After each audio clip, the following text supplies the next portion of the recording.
Hey, what's up? Welcome back to my YouTube channel. My name is Jenny. I am a fitness expert, nutritionist, and busy mom. And today I'm going to update you on my fertility journey. I think the last time I updated was a while ago. I went through what I was going through, what I was taking, that my progesterone was really low. And literally I found out that I was pregnant. Just like a week after that. So I'm pregnant, yay! I'm actually 18 weeks, so I am halfway there. And guys, I have to apologize because I haven't really updated you in a while, and it's because I've had a tough pregnancy so far. Like my first trimester, I was so ill. But let's take it back. How it happened, I started taking the progesterone cream. My cycles before that was really short. So as soon as I started taking the progesterone cream, which I put on my arm or the inside of my legs, I realized that my cycle became a lot longer. And I was out for lunch with one of my girlfriends, and I was just chatting with her, and I was saying, yeah, this progesterone cream is really working because I feel better, my sleeps are better, my mood's improved, and my cycle's a lot longer. And I looked at the calendar and I'm like, yeah, it's about 33 days, which is a super long cycle for me. I've actually never had a cycle at 33 days, but I thought, oh, the cream's working. I contacted my doctor. She goes, sometimes that happens where your cycle will lengthen and it just takes a little bit time for your body to adjust. So I'm like, oh, okay. So just thinking one day on the way home, driving in my car, and I was like, well, why don't I just pick up a pregnancy test just to rule that out? Because the goal was we were gonna stop trying until my progesterone levels came up and until I had my first fertility appointments, which I still hadn't had. So I basically did all of my testing with a naturopath.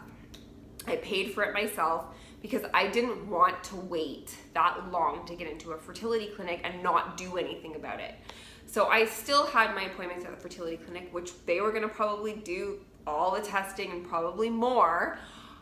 But when I took the pregnancy test, I found out I was pregnant. Super happy, but super scared at the same time. I showed my husband and he couldn't believe it because we decided not to try. We don't even know when it happened. Like, we know how it happened, but we don't even know like when it happened because like I shut everything off. Like, I was like, no, we're not trying at all because I was so scared of getting pregnant and then having another miscarriage. So anyways, that's a mystery, but it happened. I started to freak out though. So I started calling my fertility appointments. I called, I told them what was going on. I said, can you get me in any quicker? And apparently when you're pregnant, you lose your appointment, which was just devastating to me because I knew I had low progesterone. I had these past miscarriages, and now really nobody's able to help me. I did not have an OB. I only had my family doctor, and the 2 appointments I had at these fertility clinics, the appointments were lost because I'm pregnant. So I called my doctor. She was going away on vacation. So I had a breakdown on the phone and I started to cry. And I said, look, I did all this testing on my own. I know that I have low progesterone. I am taking progesterone cream. However, I don't think it's enough in order to sustain this pregnancy, right? The cream's like a very small amount and you're supposed to use it over time. And I had only used it for like 2 weeks at this point. So I cried on the phone with her. I said, I'm sort of at a loss. Like, do I have to, like, what can I do here? So she made a few calls. She finally got me into an OB/fertility clinic in Oakville called One Fertility. I live on the other end of the city, but I didn't care. So I went to see them. They checked my HCG levels, and I went in for a weekly checkup, and this was every single week. I got my blood tested, I got my urine tested to make sure my levels were improving. The levels were improving. I had nice high HCG levels that kept on doubling every 72 72 hours, I believe. Now that's a blur. And then I had my first ultrasound at like really early, like 6.5 weeks. And I had an ultrasound every 2 weeks after that. Everything was great. They gave me progesterone suppositories, and this was a big one. I did have low progesterone, so they got me on the suppositories, which were 200 milligrams per suppository. I took one of those at night. You can use it vaginally or the other way. And I truly believe that is what sustained my pregnancy, because just reading and doing a lot more research on my symptoms with the other 2 pregnancies and miscarriages, it all points to the low progesterone. So I'm very thankful and happy and proud of myself for digging deeper and really finding certain experts to help me during that time when I was waiting to get into a fertility clinic. And I did a lot of research and a lot of testing on my own. I did pay out of my own pocket, but to me, it was worth it. So progesterone pills, I'm not sure if that made me a lot more ill, because with Jackson, I think I mentioned this before, I didn't really have any morning sickness at all, like maybe a little bit nauseous with certain food. With this, oh God, I was nauseous all the time. I was like nauseous all the time. Like it wasn't morning sickness. It was like morning, afternoon, night. I got a really bad bout of it at night. So like after I would eat a meal, I would feel so sick all night. Yeah, so that was really challenging. And when you have a toddler and when you have your own business, yeah, that's really challenging. And then plus the fact I had those 2 miscarriages before, and I was basically walking on eggshells. It's just an awful, awful feeling. And I don't mean to cut, but I shut myself off to a lot of people because I didn't want to tell them. And I was just so nervous all the time.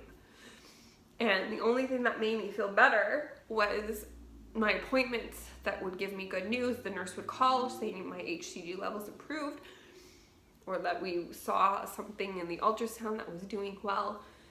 And that was the only day I felt good, because the day after I would second guess it, you know, like I would feel okay for like a couple hours and I would like, God, I lost the baby. Like it was a horrible, horrible head game. And I'm a huge believer in positive thinking, and it was even so hard for me to think positive. It was just so emotional. And, you know, my husband just like, you gotta think positive. You gotta, like, you can't go there. And, you know, I was thinking it's easy for him to say that, but his body didn't go through what I did.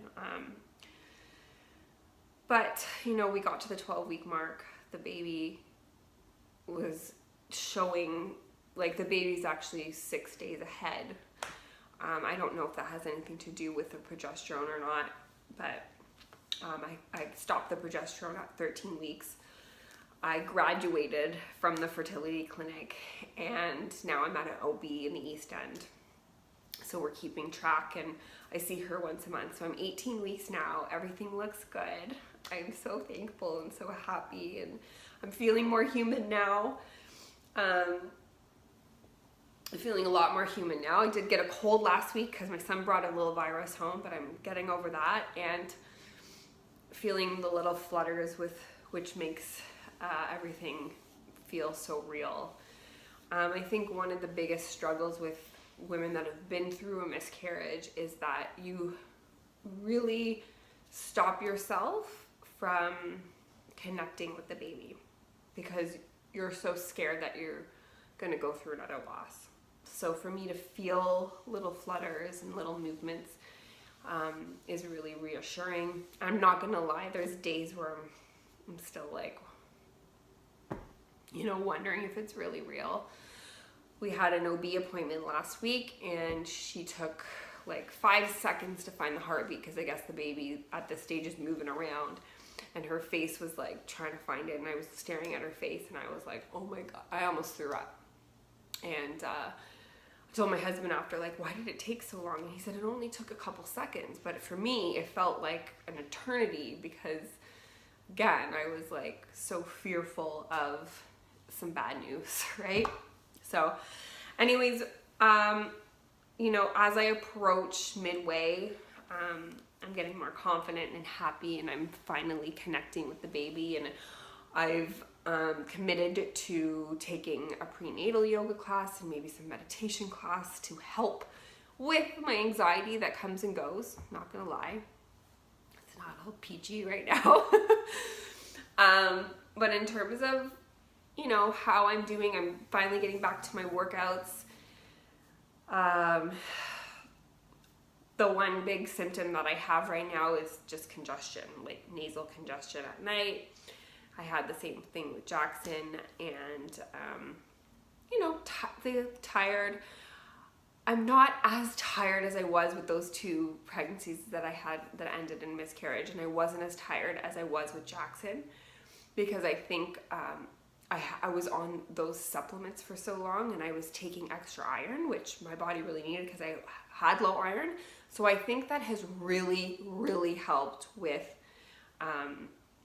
my tiredness and my energy levels, because I don't really need to have a nap in the afternoon unless I didn't sleep that well at night. And I remember with Jackson and the other ones, like I was like dead, like I was napping every hour. So I think the supplements that I was taking ahead of time for like that good 6 months before this pregnancy has really, really helped. And plus the fact that I changed my diet with higher good quality fats, and I'm still eating that way. I did have a lot of food aversions at the beginning. Now I can eat everything, and I feel really good, and I'm getting back to my workouts. So Barneveld-Pe is on its way. Your tummy definitely pops more the second time around, like especially with being on progesterone. I was bloated for the 12 weeks. Like I probably looked more pregnant then than I do now, because I'm not as bloated. But you know, I'm just enjoying everything, because I think this will most likely be my last pregnancy. So taking it all in, reminding myself that this is a true, true, true blessing. This is more special this time around. So anyways, I want to keep updating you guys now that I feel more sane, that I can actually share my journey, because it's really been up and downs until now. So moms, I know that you've had so many questions. Please leave a question below of whatever you're wondering, or my process, or anything fertility wise, that I'll do my best to answer you, because I know how many of you are going through this too. So just never give up hope, and always try to stay positive, and that visualize your life with that baby in your arms. Okay, anyways guys, thanks for joining my YouTube channel. If you like this, if you want to follow my journey as a second-time mom, please subscribe and give me a thumbs up. I will see you guys soon. Bye. Bye.